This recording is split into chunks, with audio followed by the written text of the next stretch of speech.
السلام علیکم ورحمت الله وبرکاته. محترم ورور پوښتنه کړې ده چې یو ښځه حامله یو بچی په نس کې، نو بیا له دې سره جماع کول څنګه ده؟ محترمه په دې کې فقهاو اختلاف کړی دی. بعضې فقهای کرام وایي چې ښځه حامله سي جماع دې نه ورسره کېږي، ځکه رسول الله صلی الله علیه وسلم مبارک وایي لا تقتلوا اولادکم سره، تاسې اولادونه پټ مه وژنئ. د هغه څخه مراد دا دی چې یعنې په حالت د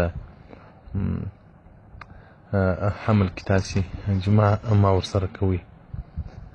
حدیث ابو داود جلد 4 صفحه 211 کې ذکر کړی دی. او نور فقهای کرام بیا وایي پروا نه لري کې ښځې ته ضرر نه رسوه، ځکه هغه حدیث دلیل ګرځي چې رسول الله صلی الله علیه وسلم مبارک یو څوک رالی و زه عزل کوم د خپلې ښځې څخه، رسول الله صلی الله علیه وسلم مبارک لم تفعل ذلک، ولې؟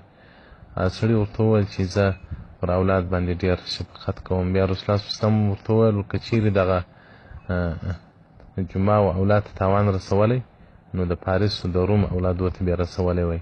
نو امام طحاوي رحمت الله مبارک وایي له دې حدیث څخه دا خبر راوځي چې په حالت د حمل کې جماع کول هغه تاوان نه رسوي.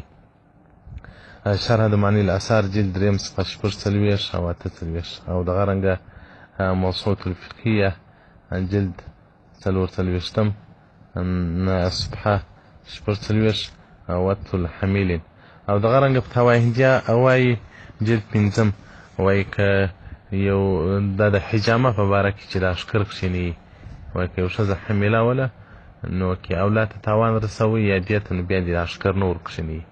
نو دغه رنګه جماع که چیرې ښځې ته تاوان پېښاوه او بعضې ښځې کمزوري او یا اولاد ته تاوان رسوه، بیا دې نه کوي، بیا ولره حرام دي.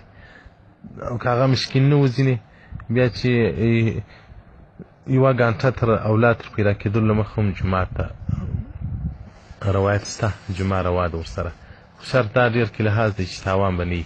والسلام علیکم ورحمة الله وبرکاته.